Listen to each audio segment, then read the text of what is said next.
All right, so one of the most powerful audiences that you can create as a local business owner, or one of them, is it's called a customer list audience.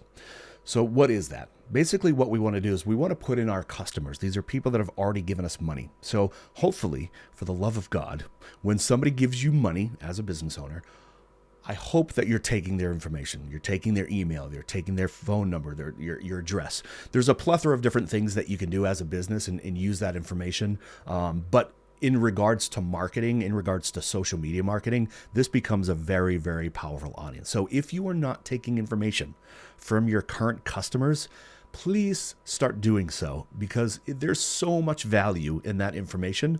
You have no idea, right? So what we can do, so once we have that information, so most CRMs will give you the option. So if you have a CRM, you're keeping track of all your customers. You can go in there. If you're using Square, or there's no way that I could go through every CRM. There's a million different CRMs on the market, but most CRMs, even like Mailchimp, if you run a newsletter, things like that, most CRMs will let you go to your list, select them all, and then export them. Because the first thing that we're going to need in this one piece there's one thing that we need to, in order to make this happen, is we need a CSV file, which is a spreadsheet, right? You can make one Excel, you can make one in Numbers if you're a Mac user. There are a number of different platforms or pieces of software that allow you to make a CSV file. Like I said, most CRMs will give you the option. You can either get an Excel spreadsheet or a CSV file. They're the same thing. It's just the way that it's formatted. So that's the first thing. That's the number one thing that you will need before you move forward in this video. So if you don't have one of those, or if you don't know how to make one, you're going to have to do some research on number one, what CRM do I have, and how do I get my list? How do I export my list of customers, right? You can even go in here. So I'm in audiences. I'm going to hit create audience. I'm going to go to custom audience, and then our source, instead of the meta sources like we've been using in the previous videos, we're going to use our sources, and it's a customer list. If we hit next, I just want to show you this. Facebook will show you exactly what it's looking for. So if you have no idea how to create a CSV file or what I'm even talking about, come here. Like I said, it's going to show you how to prepare your list. You can import it from Mailchimp. You can download the template file. You can see the formatting guidelines that Facebook is looking for. But it needs to have at least one of these, right? So at least an email, a phone number. So email, everybody always says, email is going to be the most powerful piece of data. For this, email is great. Emails, if you want to get emails, yes, absolutely. But the fact is, if you have a phone number for this particular audience, it becomes even more powerful, right?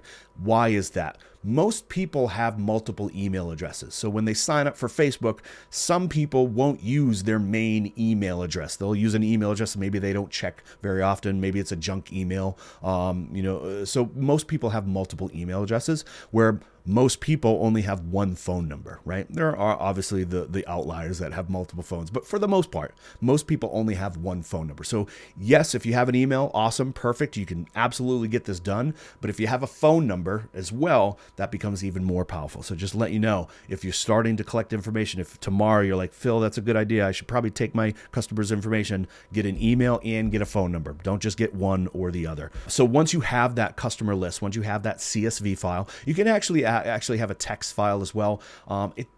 Anytime that I've ever tried using a text file, it didn't go very well for me. So what I would say is that in all cases, try to get a CSV file. It's going to be the most popular one, especially if you go into your CRM and you're looking up how to export my customer list. A CSV file is almost always going to be an option for you. So once you have that, come into audiences. Like I said, create audience, choose customer list as your source. It's going to give you some instructions on how to prepare your document.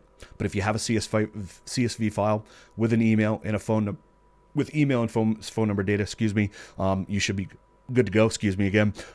Once you have that, click next. It's going to ask you to upload your list. We're going to upload the file. I'm just going to use this. This actually doesn't have phone numbers and emails, but it is a CSV file, so I'm just going to use it as a test. But I can show you kind of what's going to happen, right? So once you import your file or choose your file, you just want to give it a name. So I'm just going to put this in test list so that I can delete it later. And then I'm going to hit next. So what it's going to do is it's going to examine your CSV file. It's going to look for emails. It's going to look for phone numbers, right? So it examined my file. I don't have phone numbers. I don't have emails on this particular CSV file, but it's saying, hey, I found some numbers here. Is this the phone number, right? It thinks these are the phone number, right? And then it's going to look for the email. It knows what it's looking for. So if you have emails and you have phone numbers in that CSV file, it's going to automatically find them. And then it's just going to let them know that, hey, you just want to check, are these phone numbers? Are these phone numbers that I'm actually looking at? Okay, yes, label those as phone numbers. Are these email addresses? Yes, label these as emails, right? Once you do that, you just want to hit import and create. It's going to do its thing, just like any other audience that you create. It's going to ask you, hey, do you want to create a lookalike audience? Do that as well, because really, we're making this list not so that, I don't know if I mentioned this in the beginning. The reason why we're making this list is not so that we can run ads to our customers. They've already made a purchase to us. Maybe down the road we can run ads. Maybe whatever they purchase, we can run ads to something similar, or maybe a new version of whatever they got, or maybe a warranty for what there is a case-by-case basis. But for the most part, we're getting this data so that we can create a lookalike audience. Because basically what's going to happen, what a lookalike audience is basically Facebook is going to examine our list. Again, remember, these are people that have already given us money. These are people that like, know, trust us. They've come into our store. They've used our service. They've given us money for what we have to offer, right? So those are pretty important. Those of our people, right?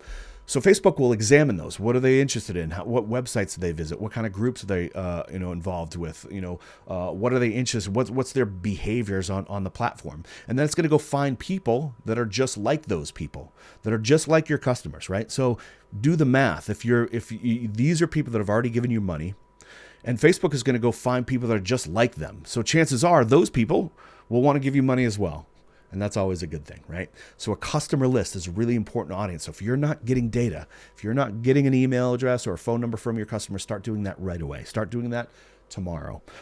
Get an email, get a phone number, get that into a CRM, whatever you have to do, make a text file, put it into a Word document, whatever you got to do to get that information so that you can start creating a customer list, put that into Facebook, and then your remarketing, you can start showing content to those people specifically.